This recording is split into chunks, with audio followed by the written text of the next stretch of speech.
Halo semua, kami dari kelompok 1. Nah, di sini kami dari kelompok Pancasila kelompok 1 akan mempresentasikan hasil diskusi kami. Jadi sebelum itu izinkan kami memperkenalkan diri kami masing-masing.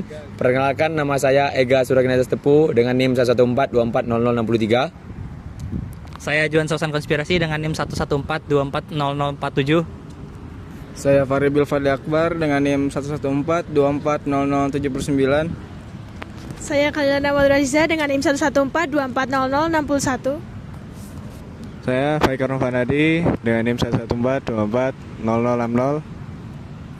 Saya Muhammad Zaid dengan NIM 114240054. Saya Amalia Putri Lavinar dengan NIM 114240062. Dan saya Muhammad Al-Fatahillah dengan NIM 114240055. Halo semuanya, perkenalkan nama saya Ega Suraginata Tepu dengan NIM 114240063. Nah, di sini saya akan memaparkan materi mengenai Pancasila dalam arus sejarah bangsa Indonesia. Nah, seperti yang kita ketahui, masyarakat pada umumnya itu mengetahui bahwa Pancasila ini lahir dari masa penjajahan di Indonesia. Ternyata Pancasila ini sudah ada sejak jauh sebelum masa penjajahan di Indonesia. Saat itu, Indonesia masih berbentuk kerajaan-kerajaan kecil yang disatukan oleh Gajah Mada, membentuk suatu kerajaan besar yang mencapai puncak kejayaannya. Nah, pada masa kerajaan tersebut, ternyata masyarakat-masyarakatnya memiliki nilai-nilai yang terkandung dalam kehidupan masyarakatnya, yaitu seperti berketuhanan, gotong royong, musyawarah, dan nilai-nilai lainnya. Nah, nilai-nilai yang terkandung dalam masyarakat inilah yang nantinya akan menjadi modal sebagai perumusan Pancasila pada masa penjajahan. Nah, pada masa penjajahan Indonesia, masyarakat Indonesia ini mengalami yang dinamakan dengan masa kritis, di mana bangsa Indonesia ini mengalami pedih yang sangat mendalam akibat dijajah oleh bangsa asing. Nah, pada saat itu muncullah Perhimpunan Indonesia, di mana Perhimpunan Indonesia ini merupakan organisasi yang dibentuk oleh mahasiswa Indonesia yang menempuh pendidikan di Belanda. Nah, dari Perhimpunan Indonesia ini muncullah rasa nasionalisme, yaitu rasa untuk merenggut kemerdekaan Indonesia dari para penjajah. Nah, setelah itu lahirlah Sumpah Pemuda pada 28 Oktober 1928. Nah, Sumpah Pemuda ini menjadi bukti bahwa para pemuda-pemudi Indonesia masih memiliki semangat juang untuk merebut kemerdekaan Indonesia. Nah, kemudian terbentuklah BPUPKI. BPUPKI ini dibentuk oleh Jepang sendiri sebagai organisasi yang ada di Indonesia yang bertujuan untuk merancang kemerdekaan Indonesia. Nah, BPUPKI ini mengadakan rapat sebanyak 3 kali sebenarnya, tapi yang kita kulik di sini hanya 2 kali. Sidang pertama berlangsung pada 29 Mei sampai 1 Juni. Nah, di sidang pertama ini membahas tentang rancangan dasar negara. Nah, disinilah peran para tokoh pendiri bangsa Indonesia. Nah, di sini terdapat 3 tokoh yang merumuskan rancangan dasar negaranya. Yang pertama adalah Muhammad Yamin, Dr. Supomo, dan Insinyur Soekarno. Masing-masing para pendiri tokoh ini mengusulkan rancangannya mengenai rumusan dasar negara. Yang perlu kita lihat di sini adalah Soekarno. Soekarno ini memberikan rancangannya yang diberi nama Pancasila. Sebenarnya Pancasila ini diusulkan namanya oleh sahabatnya sendiri, yaitu Muhammad Yamin.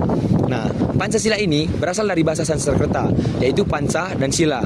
Panca berarti 5, Sila berarti asas. Nah, selain itu Soekarno mempunyai cadangan, yaitu Trisila dan Ekasila jika Pancasila tidak disukai oleh masyarakat Indonesia.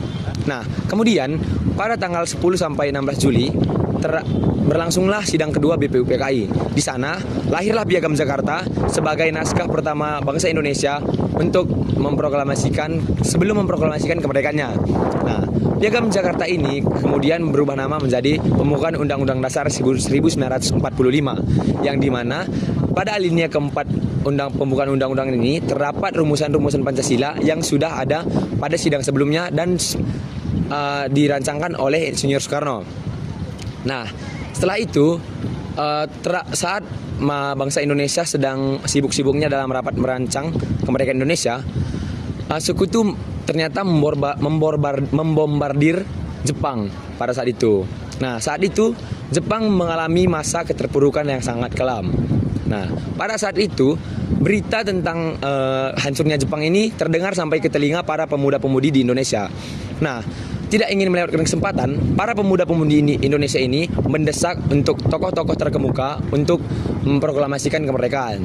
Namun ternyata para tokoh-tokoh terkemuka ini menolak dan menunggu ancang-ancang dari Jepang untuk memproklamasikan kemerdekaan. Nah, setelah debat yang begitu panjang, para pemuda-pemudi Indonesia ini ternyata menculik atau bisa dibilang mengamankan para tokoh-tokoh terkemuka ini untuk membahas tentang kemerdekaan Indonesia, di mana peristiwa ini dikenal sebagai peristiwa Rengas Dengklok.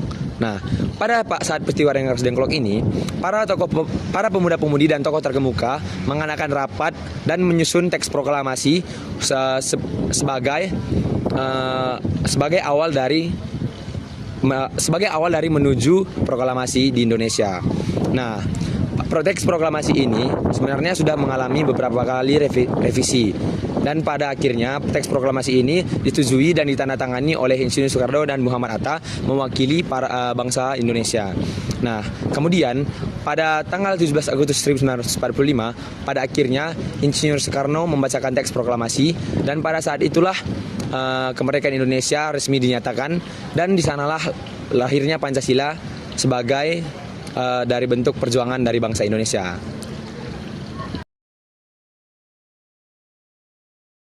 Perkenalkan, nama saya Juan Sausan Konspirasi dengan NIM 114240047. Nah, kali ini saya akan membahas tentang alasan diperlukannya Pancasila dalam kajian sejarah bangsa Indonesia. Yang pertama, Pancasila sebagai identitas bangsa Indonesia.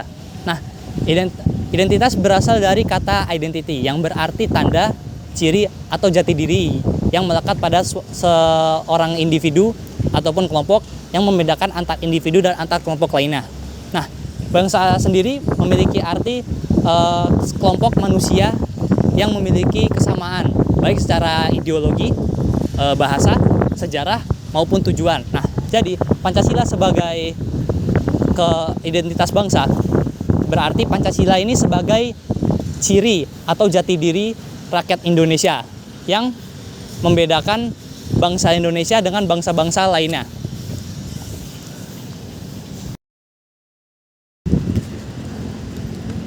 Oke, yang kedua, saya akan membahas Pancasila sebagai kepribadian bangsa Indonesia. Nah, secara etimologi, kepribadian berasal dari kata pribadi, yang berarti manusia secara perseorangan yang memiliki sifat-sifat dan wataknya tersendiri.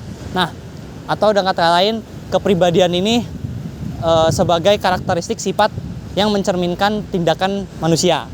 Nah, serta bangsa adalah sekelompok orang yang memiliki kesamaan baik secara ideologi, bahasa, kebudayaan maupun tujuan. Nah, berarti Pancasila sebagai kepribadian bangsa adalah Pancasila sebagai karakteristik sifat yang mencerminkan tindakan atau perilaku rakyat Indonesia. Perkenalkan, nama saya Faribil Fadli Akbar dengan NIM 114240079. Pada kesempatan kali ini saya akan membahas alasan diperlukannya Pancasila dalam sejarah bangsa Indonesia, tentang Pancasila sebagai pandangan hidup bangsa Indonesia, Pancasila sebagai jiwa bangsa, dan Pancasila sebagai perjanjian luhur. Yang pertama yaitu Pancasila sebagai pandangan hidup bangsa Indonesia. Pandangan hidup adalah konsep yang dimiliki seseorang atau sekelompok orang dalam menanggapi dan menerangkan suatu masalah yang ada di dunia ini. Pancasila sebagai pandangan hidup bangsa Indonesia memiliki arti nilai-nilai Pancasila melekat di dalam kehidupan masyarakat Indonesia dan dijadikan sebagai norma dalam bertindak dan bersikap. Kemudian selanjutnya yaitu Pancasila sebagai jiwa bangsa. Pancasila sebagai jiwa bangsa memiliki arti bahwa Pancasila berfungsi sebagai jiwa bangsa. Menurut von Savigny, setiap bangsa memiliki jiwanya masing-masing yang dinamakan dengan Volksgeist. Pancasila sebagai jiwa bangsa lahir bersamaan dengan lahirnya bangsa Indonesia. Kemudian yang terakhir yaitu Pancasila sebagai perjanjian luhur. Pancasila sebagai perjanjian luhur memiliki arti bahwa nilai-nilai Pancasila sebagai pandangan hidup bangsa Indonesia dan juga kepribadian bangsa Indonesia itu sudah disetujui oleh para pendiri negara. Kesepakatan para pendiri negara tentang Pancasila sebagai dasar negara itu merupakan bukti bahwa pilihan yang diambil pada waktu itu merupakan pilihan yang tepat. Perkenalkan, saya Khailana Aziza, NIM 114240061. Saya akan memaparkan materi tentang sumber historis Pancasila. Sebelumnya, apa itu historis? Historis atau sejarah yaitu merupakan suatu kejadian atau peristiwa yang terjadi di masa lampau dan mencakup dinamika atau problem tentang kehidupan manusia. Masa lampau itu sendiri tidak harus berjuta-juta tahun yang lalu atau ratusan tahun yang lalu, tetapi beberapa menit yang lalu sudah bisa dikatakan masa lampau. Sejarah bersifat universal karena sejarah mencakup pengalaman manusia dan melibatkan aspek-aspek kehidupan yang saling terhubung satu sama lain. Nilai-nilai Pancasila sudah ada pada zaman dahulu, tepatnya di dalam adat istiadat, kebudayaan, dan agama pada masa kerajaan. Nilai-nilai tersebut terdapat dalam sila-sila Pancasila. Contohnya, sila pertama itu terdapat nilai ketuhanan, sila kedua terdapat nilai kemanusiaan, sila ketiga terdapat nilai persatuan, yang sila keempat terdapat nilai kerakyatan, dan yang sila kelima terdapat nilai keadilan. Salah satu contohnya yaitu pada sila pertama, nilai ketuhanan. Pada zaman dahulu belum ada tentang agama-agama, tetapi mereka sudah mempercayai keberadaan Tuhan. Hanya saja cara pemujaan atau cara penyampaiannya itu yang berbeda. Yang dimana nanti nilai-nilai tersebut mengalami suatu perkembangan. Oleh karena itu, Pancasila merupakan hasil pemikiran para tokoh pendiri bangsa yang biasa disebut The Founding Fathers, yang dimana mereka sudah menggali nilai-nilai dasar Pancasila untuk merumuskan sebuah dasar negara untuk bangsa Indonesia. Perkenalkan, nama saya Faikar Novanadi dengan NIM 114240060. Di sini saya akan menjelaskan tentang sumber sosiologi Pancasila dalam kajian sejarah bangsa. Nah, sosiologi sendiri secara etimologi berasal dari dua kata, yaitu sosius yang artinya kawan, teman, ataupun masyarakat, dan logos yang artinya ilmu ataupun kajian.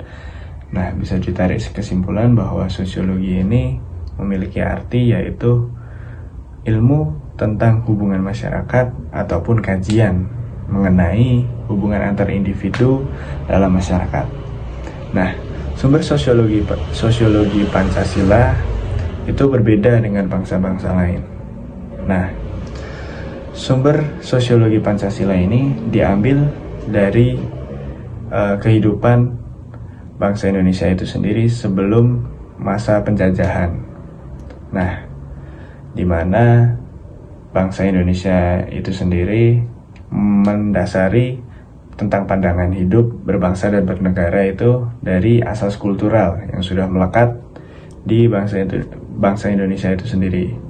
Nah, nilai-nilai kenegaraan, kemasyarakatan itu sudah menjadi suatu hal yang seperti ciri khas dari bangsa Indonesia itu sendiri. Nah, Pancasila itu bukan hanya hasil konseptual dari satu orang individu saja, tetapi Pancasila ini merupakan hasil karya bangsa Indonesia yang dimana Bung Karno sebagai penggali Pancasila ini menyatakan bahwa nilai-nilai yang ada dalam Pancasila ini digali di bumi Ibu Pertiwi, yang artinya nilai-nilai yang ada di dalam Pancasila ini diambil dari kehidupan sosiologis yang ada pada bangsa Indonesia, lalu ia kembangkan dan jadilah nilai-nilai yang ada di Pancasila ini.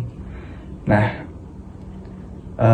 Bung Karno sendiri tidak menolak untuk mengaku sebagai pembentuk Pancasila, tetapi beliau mengatakan bahwa nilai-nilai yang ada dalam Pancasila ini sudah ada dari zaman sebelum penjajahan, yaitu pada masa kerajaan ataupun sebelum kerajaan, yang sudah melekat di kehidupan berbangsa dan bernegara bangsa Indonesia.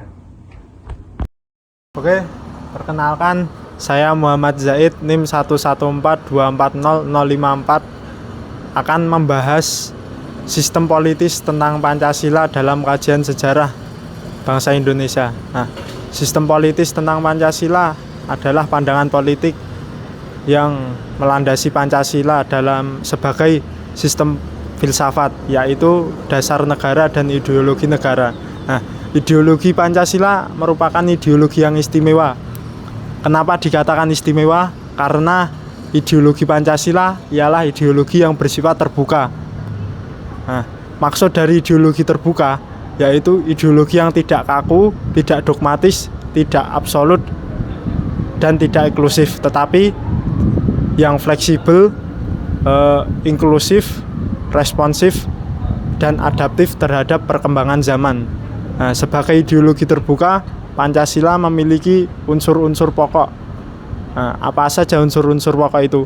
Unsur pokok itu yang pertama yaitu logos. Logos artinya logika. Maksudnya logika yang kuat dan konsisten dalam merumuskan sistem filsafat bangsa Indonesia. Yang kedua ada patos. Patos yaitu emosi. Emosi yang tinggi dan positif dalam membangkitkan semangat nasionalisme dan patriotisme bangsa Indonesia. Dan yang terakhir adalah etos. Etos artinya etika. Maksudnya ialah etika yang baik dan benar dalam menentukan norma-norma perilaku sistem politik bangsa Indonesia. Kemudian beberapa contoh penerapan Pancasila terhadap sistem politik. Yang pertama adalah HAM. Yang kedua adalah kedaulatan rakyat. Yang ketiga adalah demokrasi. Sekian. Hai semua, perkenalkan aku Amalia Putri Lavina dengan NIM 11424240062.